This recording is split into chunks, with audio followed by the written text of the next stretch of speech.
2006, USDA government scientists filed a patent on a chemical they pulled straight out of crushed leaves growing wild across fence rows in the American South. Most people walk right past this plant. They think it's just a pretty landscaping shrub with purple berries, but it's actually one of the only native North American plants with a federally patented, lab-confirmed insect repellent compound inside it. That compound's called Callicarpa, and it doesn't just annoy mosquitoes. Trials show it deters ticks and fire ants too, at doses that hold up next to DEET. But here's the part most posts on this plant leave out. That headline study tested a purified, concentrated extract, not crushed leaf rubbed on your ankle, and there's a real gap between the lab result and the backyard folk remedy. Now by the end of this video, you're going to know exactly where that gap is and how southeastern and Ozark healers use this plant for fevers and dysentery a century before any lab touched it. Its culinary uses as well, and the one combination that really makes it useful in a real herbal kit. Now let's start with what this plant actually is. American Beautyberry, Callicarpa americana. It grows as an arching, multi-trunked shrub across the southeast and is found growing wild in the Ozarks. Genetically, it belongs to the mint family. A 2020 chromosome scale genome study confirmed that it sits on an early diverging branch of that lineage. And that mint family membership matters because it explains the plant's energetics. Crush the leaves and you get a sharp, aromatic, almost camphor-like scent. That's your pungent dispersing quality, the same category of action you'd find in other aromatic mint family herbs used to move stagnation and open the pores. Traditionally, that pungency was put to work as a diaphoretic, something that induces sweating to break a fever. The berries tell a different story.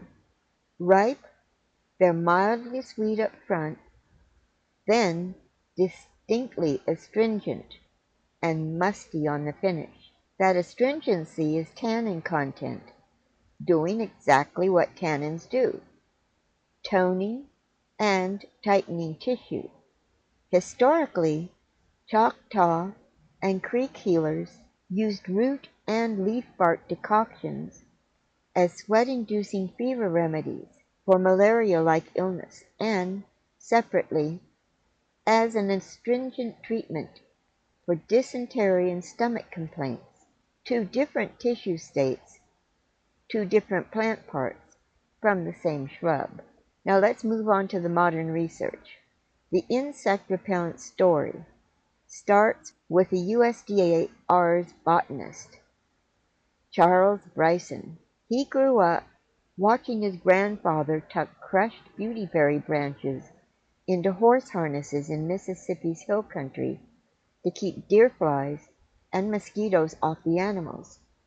Decades later, Bryson's team ran a 12-month USDA study and isolated 3 compounds responsible for that folk effect: Callicarpanol, intermediol, and spathulenol, all confirmed active against mosquito species that carry yellow fever and malaria. A follow-up synthesis paper went further. It showed that Callicarpanol also deters ticks and fire ants, and mapped out its exact molecular structure so researchers could study related compounds. And that's the fresh insight that most of the content on this plant misses entirely. This isn't vague folklore. It's patented and structurally characterized chemistry. So now let's go to the Ultimate Herbal database and take a close look at its identification, energetics, and practical uses. American Beautyberry is also called French mulberry. Here's some photos. Let's scroll past the videos that will help you with identification. And let's look at the energetics. The taste is pungent aromatic, that's the leaf, and the berry is going to be mildly sweet and astringent. Its temperature is cooling with a diaphoretic action. The tissue states it's going to help with dispersing of surface fever and astringent toning.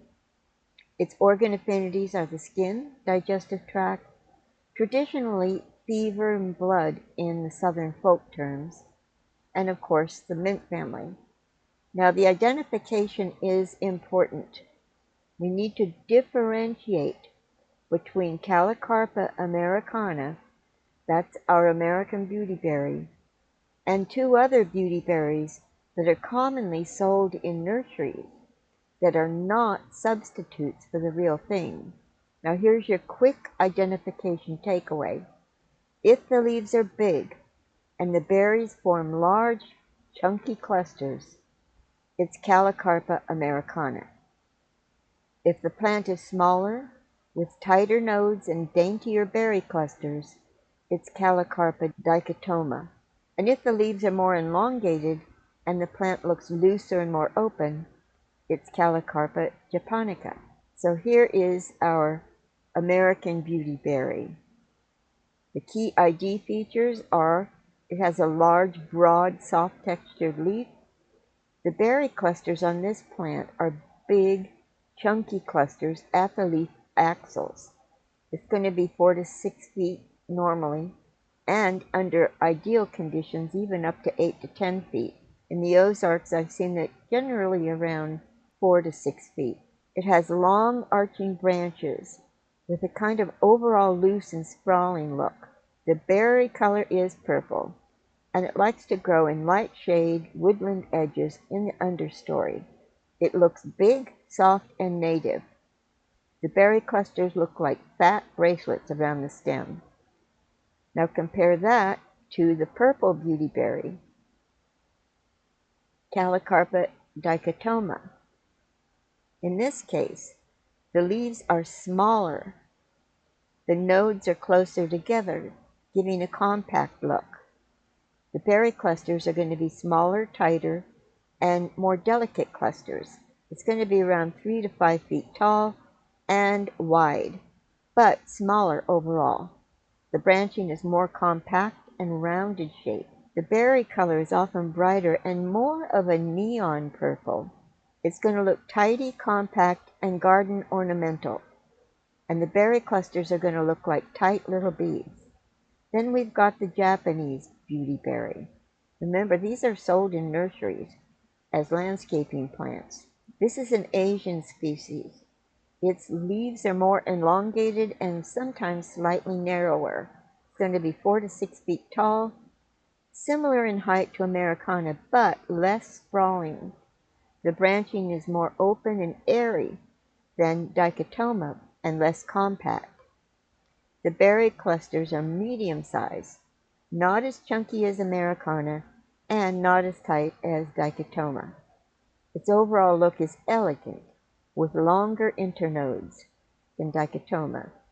It's going to look open, airy, slightly more refined. The leaves look more like a Japanese shrub than a native woodland shrub. And here is a side-by-side comparison table. Here's a fast rule for the Ozarks. If the plant looks big, loose, and a woodland native, it's americana. If it looks compact, tidy, and landscaped, probably dichotoma or japonica. Now there are some common mistakes that are made, so let's go through those.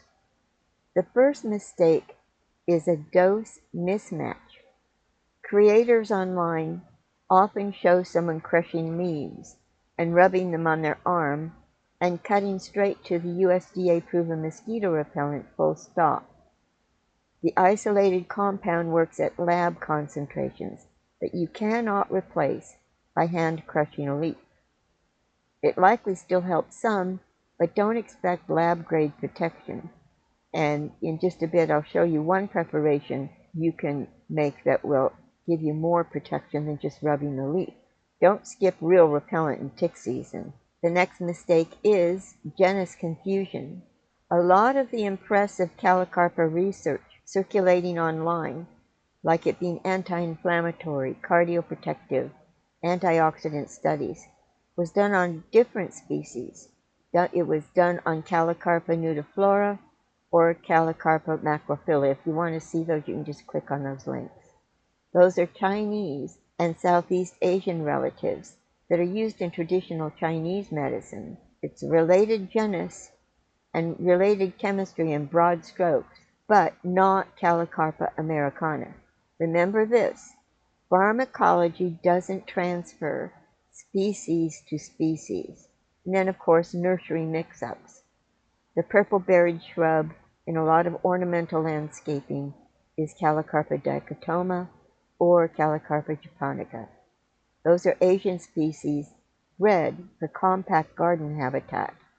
That's not the plant behind the USDA repellent research or our southeastern folk traditions. So confirm that you've got true American beautyberry, Callicarpa americana. Learn about the native range. Yes, we have it in the Ozarks. It's arching habitat, larger leaves, before you go foraging or medicine making. And the next mistake is using the raw berries as a snack. A large raw handful can cause mild stomach upset in some people from the concentrated tannins. Cook them down, and that's not a limitation. That's how the berry wants to be used. Now let's move on to some of the uses. These are some of the ways the Native Americans used them. In Alabama, for malarial fever, the patient was given a sweat bath with steam from the boiling roots and leaves of the French mulberry. The Choctaw used it for dysentery. The roots are boiled with those of the rubus species. The patient drinks the decoction to cure dysentery, and they also used it for colic. They used a decoction made from the roots and berries to relieve it. They also used it for dizziness. There the roots were boiled, and the decoction was drunk during attacks of dizziness. The Coasati used it for stomachache. That was a decoction made by boiling the roots, drunk to relieve stomachache. Here's our featured combination, Beautyberry Yarrow Sweat Tea. You're going to combine equal parts of dried beautyberry root bark and dried yarrow aerial parts. Here's how it works.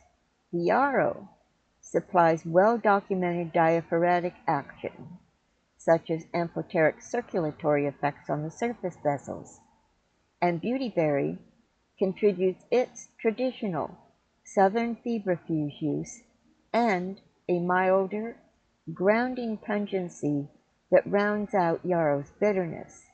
Just add 1 teaspoon of the combined herb per cup of water, simmer 15 minutes, and sip warm. The traditional use protocol is not clinically dosed, remember that. No modern human trials establish safe internal beautyberry dosing. So just avoid internal use in pregnancy, nursing, or alongside medication without professional guidance. Here's how to use it as an insect repellent. One of the ways is just to crush a big handful of fresh leaves until they're bruised and oily, and then rub them directly on exposed skin, or tuck bruised branches into clothing and boot cuffs. That's the century-old Mississippi method. For something longer lasting, chop up a plant, the leaves and stems, and boil it in a pot. Let it cool. Then strain the brown liquid into a blender, about 1½ cups.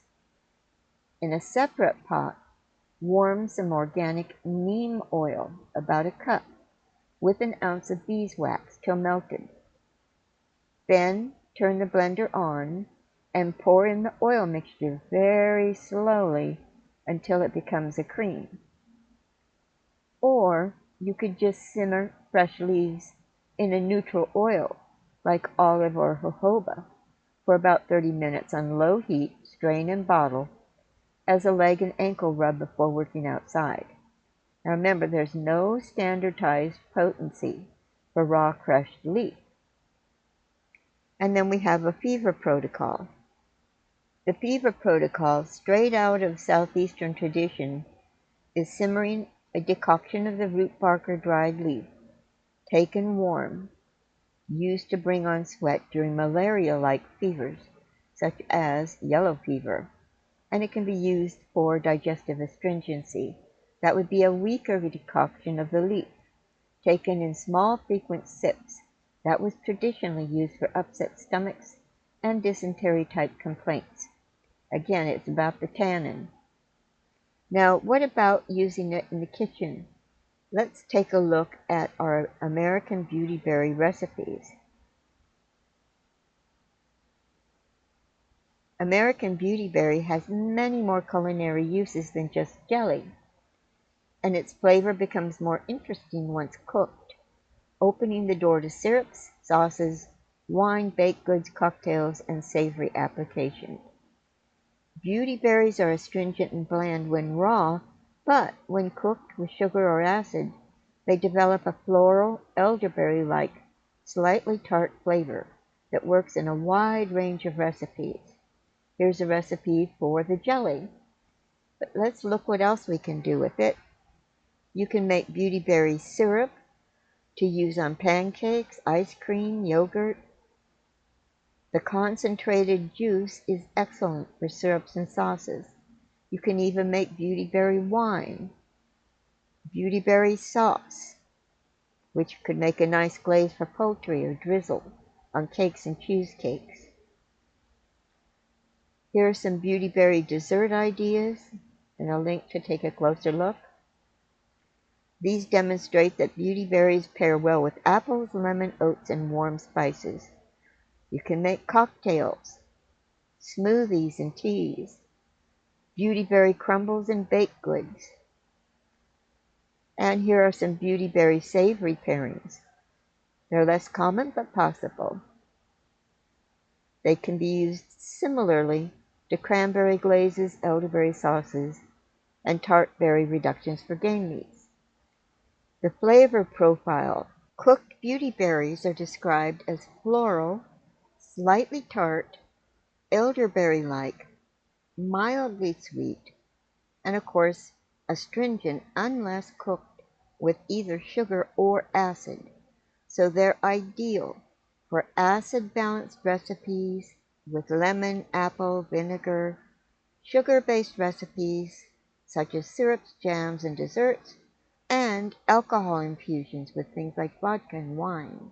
If you found this video useful and you're looking for videos offering real research, real energetics, and no fluff, hit subscribe because up next I'm covering Spicebush. That's a best-kept secret in American foraging, and the recent clinical research that shows it actually works. You're not going to want to miss that.